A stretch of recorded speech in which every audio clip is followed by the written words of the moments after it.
Во септември штипското вино ќе се промовира во Унгарија. Ова меѓу другото го договори делегацијата од општина Штип, која беше во неколкудневна посета на пријателскиот град Ѓонгјош.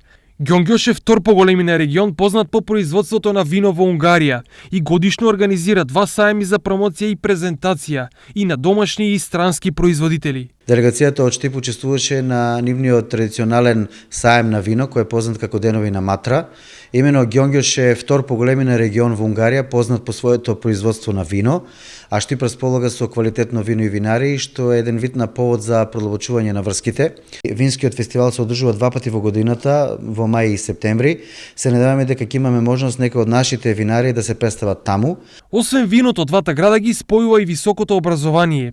Токму ова е уште една можност за соработка меѓу двете општини. Можноста за соработка се нуди и во сферата на високото образование, бидејќи и во Ѓонгјош има универзитет, при што остварена е посета и на универзитетот Кароли. Инаку за време на посетата на градоначалникот на Ѓонгјош лани беше остварена посета и на Штипскиот универзитет, а ние сега имаме можност да видиме со што располагаат тие. Нашиот универзитет е поголем и по број на студенти и по број на факултети, но секако можностите за соработка постојат и се надевам дека ќе се остварат. Исто така, наскоро договорено е гостување на Штипското фолклорно друштво на фестивал во Ѓонгјош, а забрзана и процедурата за збратимување на двете општини. Ова е прва посета на штипска делегација на Ѓонгјош, по онаа на нивната делегација во Штип минатата година.